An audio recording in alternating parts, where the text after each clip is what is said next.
সবাইকে শুভ সকাল। আজকে 12 সেপ্টেম্বর 2025। কয়েকটি বিষয় নিয়ে আমি আজকে কিছু ত্রিপুরাবাসীর প্রতি আবেদন রাখতে চাই। ইদানিং যা দেখেছি সোশ্যাল মিডিয়ায় তা অত্যন্ত আশ্চর্যজনক বিষয়, চিন্তনীয় বিষয়, যেটা হওয়ার কথা ছিল না কিন্তু তাই হচ্ছে। জানি না এখানের কিছু সংখ্যক অথবা কিছু পার্সেন্টেজ লোকের মানসিকতা কেমন, সেই বিষয়ে আমি আমার যতটুকু অভিজ্ঞতা আছে আমি সেই বিষয়টা শেয়ার করতে যাচ্ছি। বিষয়টা হচ্ছে,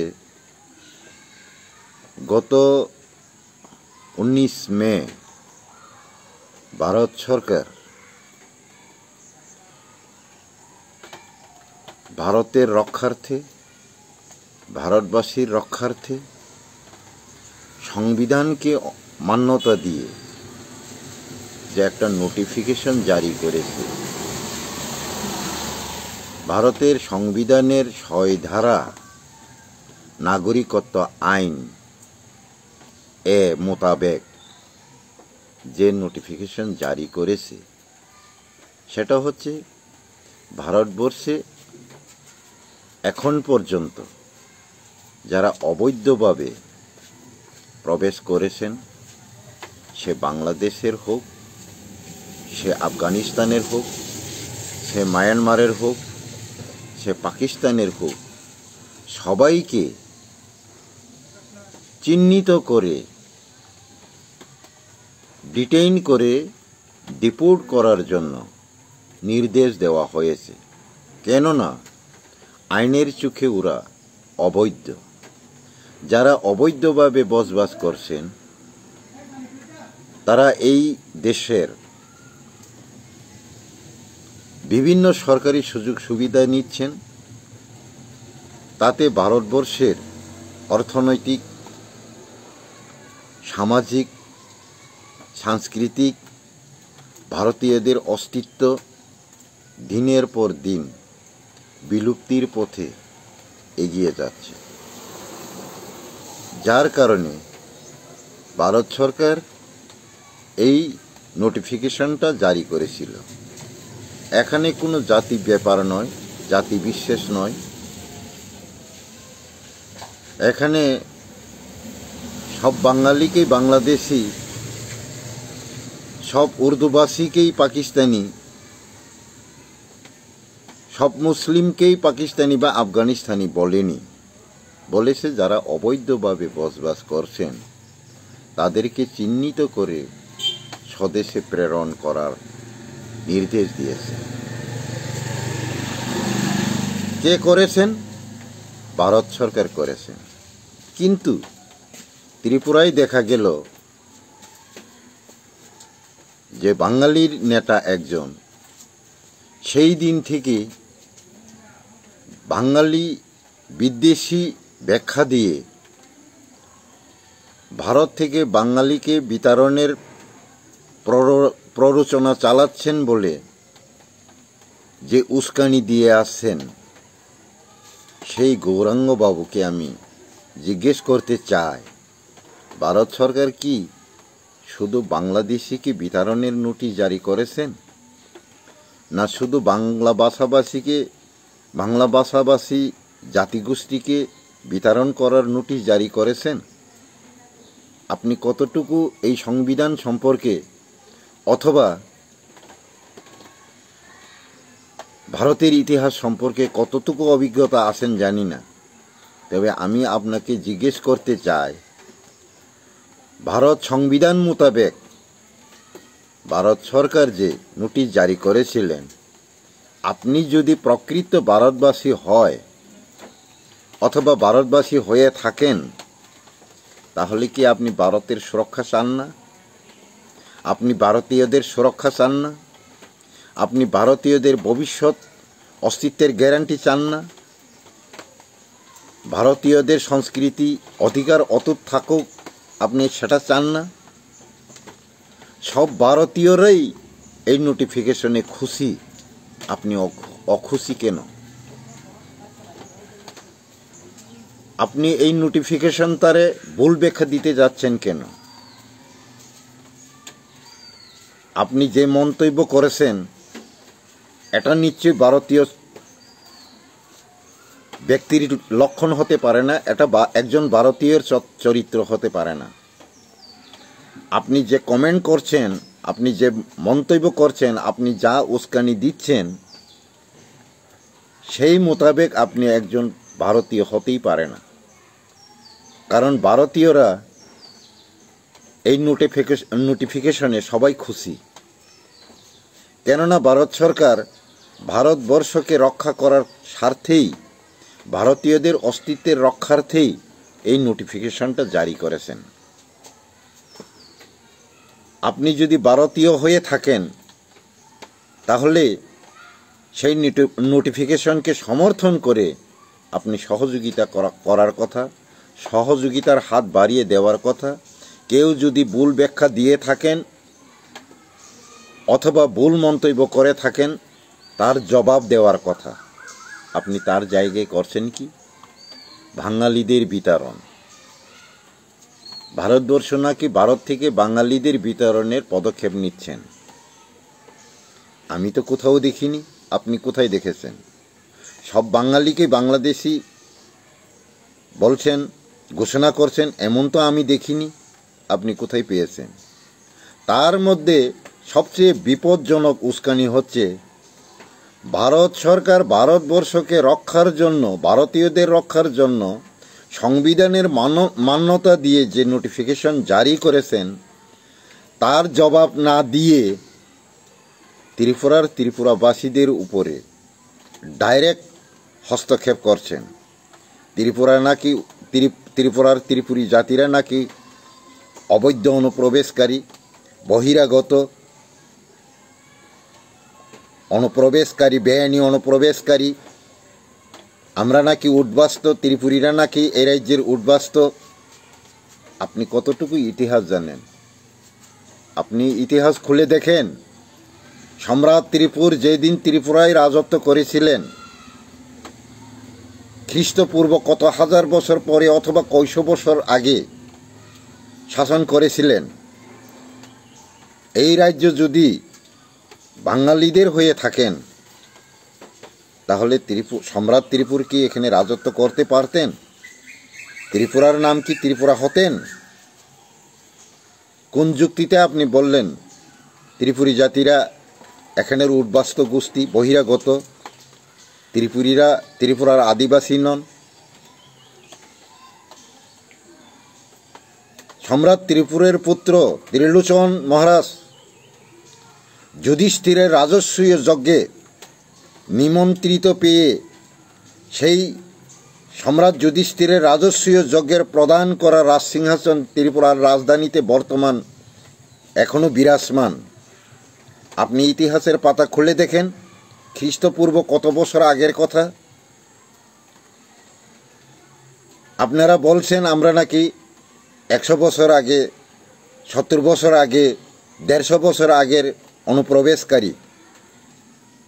এর মধ্যে আরেকজন বলেছেন চন্দনবাবু, আমরা নাকি ত্রিপুরায় 100 বছরও হয়নি, 100 বছর আগে এসে কারোর রাজ্যকে দখল করে রাজত্ব করেছেন। আপনি কোন ইতিহাসে পেয়েছেন সেই কথা? একবার ভেবে দেখুন, আপনি কোথায় পেয়েছেন এই লেখা? 1500 খ্রিস্টাব্দে দৈন্যমাণিক্য যখন উদয়পুরের মা ত্রিপুরেশ্বরী মন্দির স্থাপন করেছিলেন, তখন কি ত্রিপুরার রাজত্ব বাঙালিরা করতেন? সেটা কি গৌরাঙ্গবাবু স্থাপন করেছিলেন, প্রতিষ্ঠা করেছিলেন? সেই কসবা কালী মন্দির, সেই 14 দেবতার মন্দির, এটা কি গৌরাঙ্গবাবুরা, চন্দনবাবুরা প্রতিষ্ঠা করেছিলেন? সেই দিন থেকে কিছু সংখ্যক বাঙালি, আমি সবাইকে বলি না, সব বাঙালি বাংলাদেশে হতে পারে না। ত্রিপুরাবাসী বাঙালিও আছেন, মুসলিমও আছেন, ত্রিপুরী জাতিরাও আছেন, অন্যান্য জাতিগোষ্ঠীরাও আছেন। যারা প্রকৃতপক্ষে ত্রিপুরী, তাদের মুখে এই রকম মন্তব্য আমি তো কোনোদিন শুনিনি। যদি আপনি প্রকৃতপক্ষে ত্রিপুরাবাসী হয়ে থাকেন, আপনার মুখেও এই মন্তব্য শোনার কথা ছিল না। আপনি নিজেকে নিজেই প্রমাণ করছেন আপনি নিজে একজন বাংলাদেশি। আর যদি না হয় তাহলে আপনি বিদেশি মদতদাতা, বিদেশি প্রশ্রয়দাতা, দেশদ্রোহীর মধ্যে আপনিও একজন। এটা পরিষ্কার,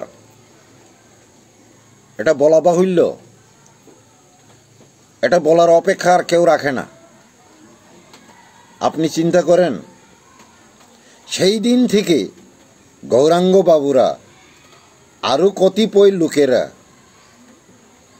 যে ত্রিপুরী জাতির উপর ডাইরেক্ট টার্গেট করে কিছু কমেন্ট করে যা আসছেন, কেউ তো প্রতিবাদ করেনি। গৌরাঙ্গ বাবুর উস্কানির বিরুদ্ধে তো কেউ প্রতিবাদ করেনি।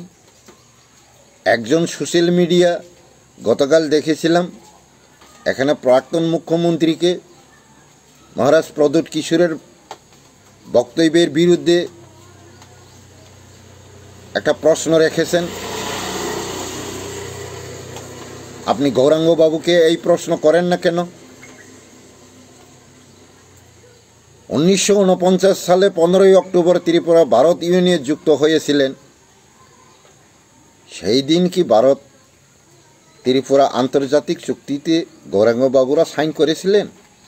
জবাব দেন, চন্দনবাবু জবাব দেন, গৌরাঙ্গবাবু জবাব দেন।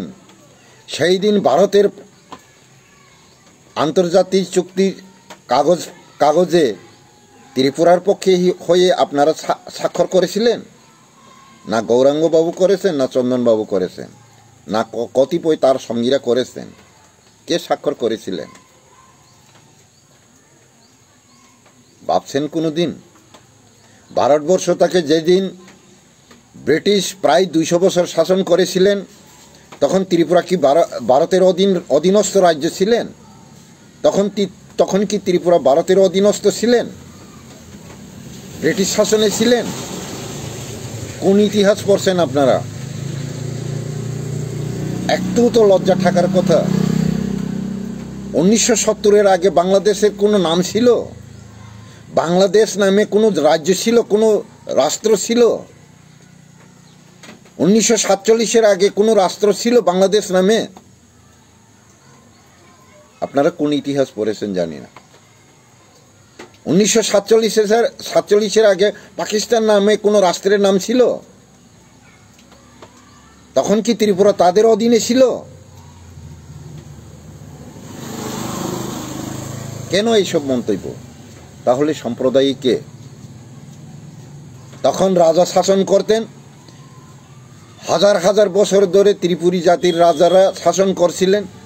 সেই সূত্রে গৌরাঙ্গ বাবুর কথার জবাব দিতে গিয়ে মহারাজ প্রদ্যোৎ কিশোর মাণিক্য বলেছিলেন যে ত্রিপুরার মালিক আমি। গৌরাঙ্গ রুদ্রবাবু বলেছিলেন ত্রিপুরার মালিক কে? বাঙালি আবার কে? বাঙালি যদি ত্রিপুরার মালিক হয়ে থাকেন, নিশ্চয়ই তাইলে আন্তর্জাতিক চুক্তিতে গৌরাঙ্গবাবু স্বাক্ষর করেছিলেন, অথবা তার মতো তার সঙ্গী কতিপয় বাঙালিরা স্বাক্ষর করেছিলেন। প্রমাণ করেন, জবাব দেন। তার জবাব আমরা চাই, তার প্রমাণ আমরা চাই। কে স্বাক্ষর করেছিলেন? কিন্তু ত্রিপুরার বোবাগরা তো কোনোদিন বলেনি সব বাঙালি বাংলাদেশি। বলেছিলেন বাঙালিও ত্রিপুরাবাসী ছিলেন। এই ত্রিপুরাতে বাঙালিও ছিলেন, মুসলিমও ছিলেন। ভারত সংবিধান মোতাবেক বহিরাগতদের, যারা সংবিধানের বাইরে এসে বসবাস করছেন, ভারতবর্ষের সমস্ত সরকারি সুযোগ সুবিধা ভোগ করছেন, তাদের কারণে ভারতীয়দের অস্তিত্ব, সংস্কৃতি, রাজ্য, অধিকার দিনের পর দিন ক্ষুণ্ণ হচ্ছেন। সেই সূত্রে ভারত সরকার যে নোটিফিকেশন জারি করেছিলেন সেটাকে সমর্থন রেখে বেআইনি বিদেশি অনুপ্রবেশকারীদের বিতরণের ক্ষেত্রে সে মন্তব্য করেছিলেন অথবা বক্তব্য রেখেছিলেন। কিন্তু সেই দিন থেকে গৌরাঙ্গ বাবুরা ভারতের নোটিফিকেশনের অথবা ভারত সরকারের নোটিফিকেশনের বিরুদ্ধে কোনো মন্তব্য না করে সরাসরি ডাইরেক্ট প্রত্যক্ষভাবে ত্রিপুরী জাতিদের উপরে যে টার্গেট করে মন্তব্য করে আসছেন, সেই মন্তব্যের কোনো প্রতিবাদ আজ পর্যন্ত আমি শুনিনি। যেই মাত্র গৌরাঙ্গ বাবুর জবাব ত্রিপুরার মহারাজ প্রদ্যুৎ কিশোর মাণিক্য দিয়েছিলেন, তখন লক্ষ লক্ষ বাঙালি তার প্রতিবাদে রাস্তায় নেমে পড়েছেন। তাহলে আপনারা কি প্রকৃত ভারতীয়? ত্রিপুরার মালিক যদি বাঙালি হয়ে থাকেন, তাহলে ব্রিটিশ শাসনেও বাঙালিরাই শাসন করছিলেন মনে হয়। আন্তর্জাতিক চুক্তিতে সেই এগ্রিমেন্টের কাগজে, চুক্তির কাগজে বাঙালিরাই হয়তো স্বাক্ষর করেছিলেন। আমাকে প্রমাণ দেখান, আমরা রাজ্যবাসী প্রমাণ চাই। দিতে পারবেন?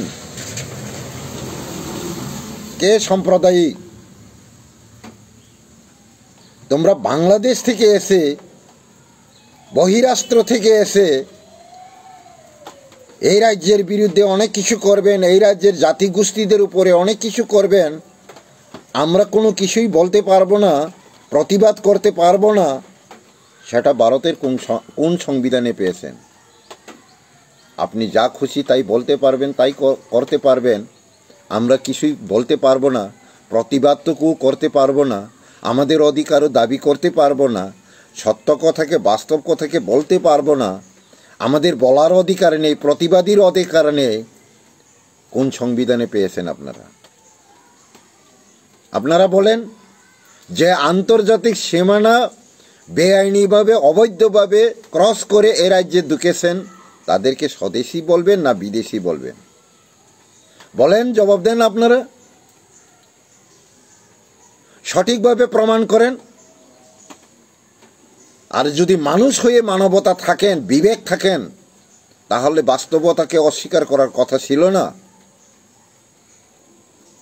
উদ্বাস্তু, ভূমিহীন, প্রশ্রয়হীন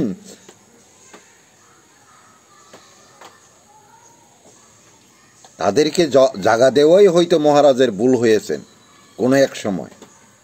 ভুলে গেছেন সেই 1956-এ পূর্ব পাকিস্তানে হিন্দু মুসলিম দাঙ্গার পরে এই রাজ্যে 4,55,000 উদ্বাস্ত হয়ে এসেছিলেন।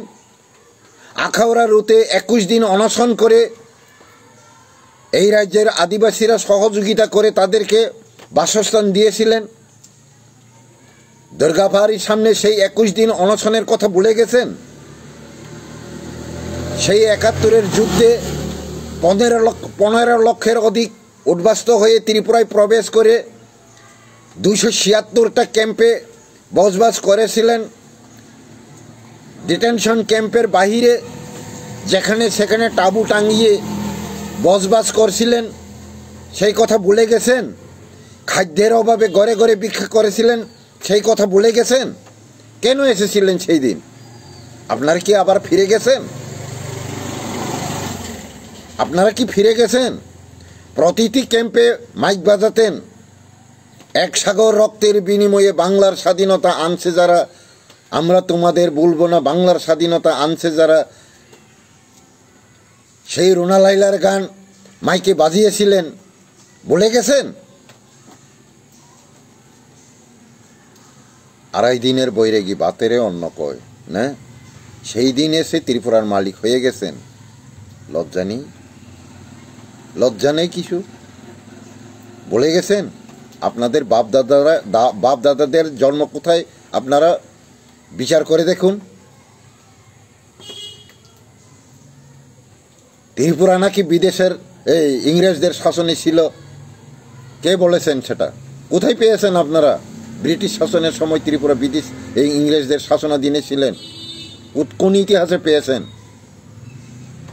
1947 15ই আগস্ট ব্রিটিশের হাত থেকে ভারত স্বাধীনতা পাওয়ার পরে দুই স্বাধীন রাষ্ট্র আন্তর্জাতিক চুক্তি হয়ে ভারত ইউনিয়নে ত্রিপুরার মহারানী কাঞ্চনপ্রভা দেবী স্বাক্ষর করে আমরা ভারত ইউনিয়নে যোগদান করেছি। সেই কথা ভুলে গেছেন? সেই কথা কি আপনাদের নলেজে নেই? যদি না থাকেন শিখে নিন, ইতিহাস পাতা খুলে নিন, জেনে নিন বিষয়টি কি। কে সাম্প্রদায়িক উস্কানি দিচ্ছেন? আমার অধিকারের কথা আমি বলতে পারবো না, আমার রাজ্যকে আমার বলতে পারবো না। তুমি বহিরাষ্ট্র থেকে এসে ত্রিপুরার মালিক সেজে এখানের ভূমিপুত্রদের বহিরাগত বলছেন, বেআইনি অনুপ্রবেশকারী বলছেন, উদ্বাস্ত বলছেন। আমরা তার প্রতিবাদ করতে পারবো না, তার অধিকার যাচাই চাইতে পারবো না। কিছু বললেই আমরা সাম্প্রদায়িক। সেই 19 মের পর দিন থেকে আপনারা যে ত্রিপুরী জাতির উপরে, ত্রিপুরী জাতি তো নোটিশ করেনি বাংলাদেশিদের বিতরণের, সব বাঙালিকে বাংলাদেশি বলার নোটিশ করেনি। আপনারা যদি প্রতিবাদ করে থাকেন ভারতের নোটিফিকেশনের উপরে করেন, কেন ত্রিপুরী জাতির উপর আপনারা ডাইরেক্ট বা প্রত্যক্ষ আপনারা প্রতিবাদ, বিভিন্ন কমেন্টস, অযৌক্তিক অসাংবিধানিক কমেন্টস কেন করছেন? কেন সমস্ত বাঙালিদের উস্কাইয়ে দিচ্ছেন?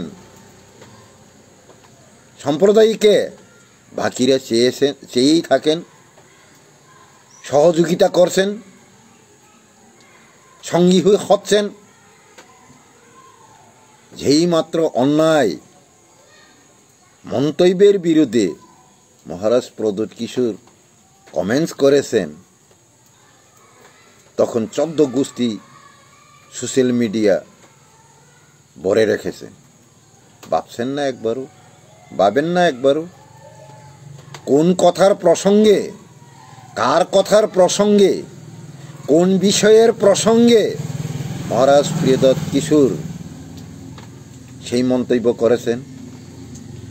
মহারাজ প্রদ্যোৎ কিশোর যা বলেছেন ঠিক বলেছেন, তার প্রমাণ আছে। ত্রিপুরার মালিক বলেই উনি ভারত ইউনিয়নের সাথে যেই দিন আন্তর্জাতিক চুক্তি করে ভারত ইউনিয়নে যোগ দিয়েছিলেন, সেই চুক্তিপত্রে সই করেছেন। আর আপনি যদি, অথবা আপনারা যদি ত্রিপুরার মালিক হয়ে থাকেন, সেই ভারতবর্ষে ভারত ইউনিয়নে সংযুক্তির যেই কাগজে চুক্তিপত্রে স্বাক্ষর করেছেন বাঙালি জাতিগোষ্ঠীরা, তার প্রমাণ দেখান। আমরা প্রমাণ চাই, আমরা প্রমাণ চাই। কাকে আপনারা সাম্প্রদায়িক বলছেন? নিজে সাম্প্রদায়িক। সংগ্রাম দেববর্মাকে অফিসের ভিতরে গুলি করে হত্যা করা হয়েছে, বিচার পেয়েছি আমরা। এটা কোন মহাপুরুষ করেছে? আমরা যদি কিছু অন্যায়ের প্রতিবাদ করি তখন আমরা সাম্প্রদায়িক, উগ্রপন্থী, বাঙালি বিদ্বেষী। আপনারা অফিসের ভিতরে গুলি করে হত্যা করেন, গাড়ি থেকে নামিয়ে কুপিয়ে শেষ নিখোঁজ করে দেন, আপনারা মহাপুরুষ। লজ্জা করেন না? চিনি বড় রগ্ন বা আংকাইসে কুসুনো কয়না মুসুঙ্গু নরক দফা বাই দফা যে সাপানো কক বাংলাই মানলে নরক আসে থামসি তুংলাই কক সালাইও হংকে বইনি বুসাবাই আসে হনজাক মানলে কক সালাই মাইয়া কক তিসাই মাইয়া কক ফিরক মাইয়া হংকে নরক ববুতুই ওয়ান সুগৈ নেতা হनै সাকনালাই তংখা ওয়ানাখা आं बेलायखे नरक किसा ওয়ান সুগদি। আর তাই কেসে কয়না মুসুঙ্গু ইলেকশন কমিশনার পার্লামেন্ট শাখা 1948 পরে भारत संविधाननि 6 नम्बर आर्टिकेलनि ए धारा मुताबेक जे फाइनाय जतनो अवैध नागरिक हनि सामा जागावो तानुंगि नरक 71 हनि चिरि खगलाय abuni kisa ang belai wana ma singsa কিন্তু 1971 ni refugee no deport khaidi nei notification ramani report copy notification copy tongo কিন্তু নাগরিকতার দিহমানি রিপোর্ট কপি তো বা নোটিফিকেশন কপি তো তাবুক জরা করিখু তাবুক জরা বরং নাগরিকতার না নিবাগে আইন এমেন্ডমেন্ট খাইমানি প্রমাণ করিখু তামুঙ্গি নরক 71 হনি সালাইকা আবুনি সেকাংনি নবা তামুঙ্গি ব আইন তিন নারক নাবাগে নরক কুদি লাইকা আং নরক ন ওয়ান সুক মাইয়া নরক কি সাকনি বাগে সিমিদা ওয়ান সুক লাইতং প্রফেশনাল পলিটিক্যাল দা খাইলাইতং দফানি মুংরু ওই কিসা ওয়ান সুক দি কিসা লাসি দি তাকু বুকুরক আসুক উবরুম জাবরুম তাং দি সাইচুং হামনানি বাগৈ